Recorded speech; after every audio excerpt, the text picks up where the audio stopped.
ప్రపంచంలోని అతిపెద్ద గిరిజన పండుగల్లో ఒకటి సమ్మక్క సారక్క జాతర. తెలంగాణ రాష్ట్రంలోని మేడారం అటవీ ప్రాంతంలో 2 సంవత్సరాలకొకసారి ఒక అద్భుతమైన ఘటన జరుగుతుంది. లక్షలాది మంది భక్తులు అటవీ మార్గం వెంట పాదయాత్ర చేస్తూ చరిత్ర పుస్తకాల్లో కాదు, ప్రజల జ్ఞాపకాల్లో జీవిస్తున్న 2 మహిళలను స్మరిస్తారు. అదే సమ్మక్క సారక్క జాతర. మేడారం జాతరగా కూడా ప్రసిద్ధి చెందిన ప్రపంచంలోని అతిపెద్ద గిరిజన పండుగల్లో ఒకటి. కోయ గిరిజనుల చరిత్ర ప్రకారం ఈ జాతర సమ్మక్క మరియు సారక్క అనే తల్లి కూతుళ్ల వీరత్వం, త్యాగాన్ని స్మరిస్తుంది. ఈ కథను సాధారణంగా కాకతీయుల కాలంకు చెందిందిగా చెబుతారు. గిరిజన కథనాల ప్రకారం సమ్మక్కను చిన్నపిల్లగా మేడారం సమీప అరణ్యంలో కనుగొని గిరిజనులు పెంచారని నమ్మకం.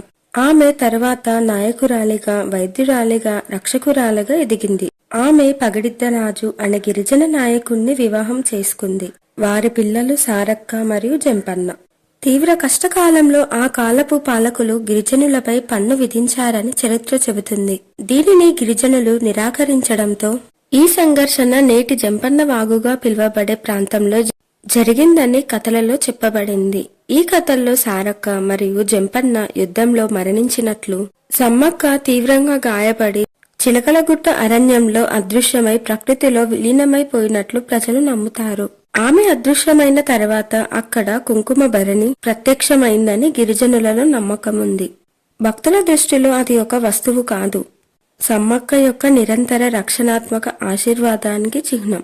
క్రమంగా సమ్మక్క మరియు సారక్క గిరిజన దేవతలుగా పూజించబడుతూ న్యాయం, త్యాగం, అణచివేతకు ఎదిరించిన ప్రతీకలుగా మారారు. సమ్మక్క సారక్క జాతరలో ప్రధాన ఆచారాలు: చిలకలగుట్ట నుండి మేడారానికి కుంకుమ భరణిని ఊరేగింపుగా తీసుకువస్తారు. జంపన్న వాగులో పవిత్ర స్నానాలు చేస్తారు. ఇక్కడ బంగారం లేదా డబ్బు కాకుండా బెల్లాన్ని సమర్పిస్తారు. సమ్మక్క ప్రకృతిలో కలిసిపోయింది కాబట్టి అందుకే వెదురు స్తంభాలే వారి రూపం, అడవే ఆలయం, భక్తియే దేవుడు. ఇదే మేడారం జాతర నమ్మకంగా నిలిచిన చరిత్ర.